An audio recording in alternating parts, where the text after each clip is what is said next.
I've heard you say that before, and I think it rings so much true for anybody listening to this podcast right now that's in any level of owning a jiu-jitsu academy, being a real estate investor, being a business owner. I always tell people, just be easy to work with.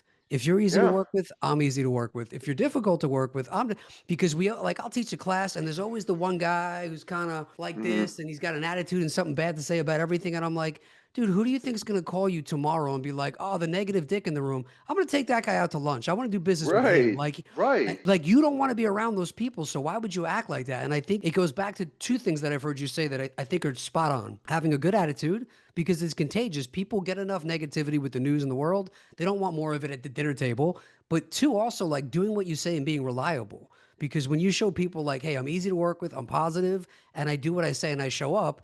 And I've heard you talk about getting recognized in some of the big wrestling rooms of being a guy who just shows up and now they know you're reliable and you're trustworthy. So talk a little bit about how important that is in life and in business. I mean, literally somebody being trustworthy and reliable in your line of work is life or death. There's levels, right? And I'm not in life or death situations every day, right? But I could be, right? I need to make sure that the people that work with me trust me. And you start that by being, like you said, pleasant to be around, right? If you're a negative person and you have a negative attitude, well, everyone wants to succeed, right? Like I think everybody listening to your podcast, if you polled them all, I would venture to guess 100% of them say, yes, I want to be successful because that's why they're listening. So if you want to be successful, step one is being easy to work with, right? Having that positive attitude. Now, does that mean I'm doing cartwheels down the hallway of my office every day? No, it doesn't. It's an appropriate level of enthusiasm, right? You set the tone. And if I'm in a bad mood or I'm unapproachable or I'm like, this sucks, I can't believe this is BS. I can't believe we're doing this. Headquarters again.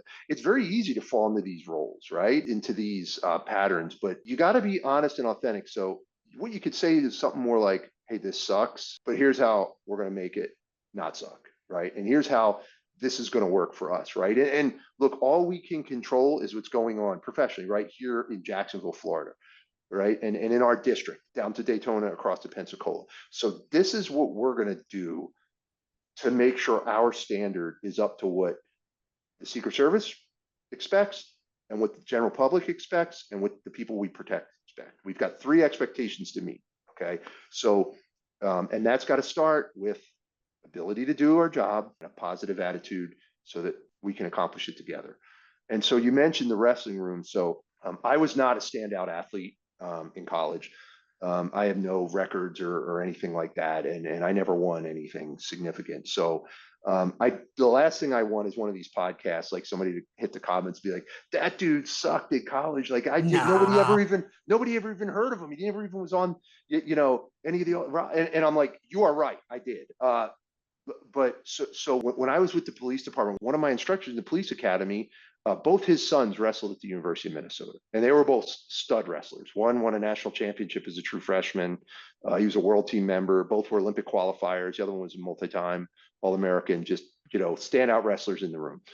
So I had gone up there to do some house searching, and the one of the brothers was now an assistant coach for the men's varsity team, the Big Ten varsity team. I went out to dinner with him. I was up there by myself. My wife and kids hadn't come up yet, and we were still looking for a place. And he invited some of the guys out from one of the other coaches, and then from the RTC, the Regional Training Center. You're familiar with those, Yes. the Yeah. Yeah. wrestling RTCs. So they have one in Minnesota. They have freestyle and a Greco team. We're out, and I mean these guys are way younger than me, and we went to a Twins game, and we were having a couple drinks, and one of the guys, the captain of the Greco team, was like, "Hey, we got a 97-kilo guy. We don't have anyone to really work with him. He's really good. Was a Division III All-American. Kind of new to Greco. Would you mind coming in the room?" And I'm like, "Yeah, man, I'll be there." And I'm like, "Oh shit, what did I get myself into?" Right? So, at this point, I mean, what am I, 40, 47 years old? I'm a dad. I hadn't wrestled competitively in, my God. I mean, I taught a lot of wrestling classes, but I hadn't wrestled competitively in years. But I wanted to ingratiate myself to a group of friends there, and I had young boys, and like any parent, I like them to do the sport I did, and so once we got up there, I just showed up in the room and started working with this guy, and he wound up finding some success. Again, I don't want to make it seem like he found success because of my great coaching, but I was willing to show up. I had a little bit of ability to coach, and for whatever reason, him and I connected on a personal level as well. So he trusted me and he listened to me.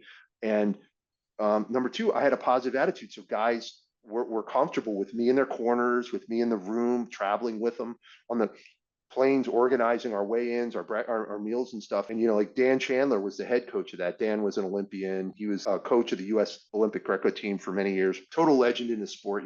But for the time I was there, I learned a ton from Dan Chandler just watching. Right, that guy knows more about wrestling and how to coach high performance athletes than I'll ever learn.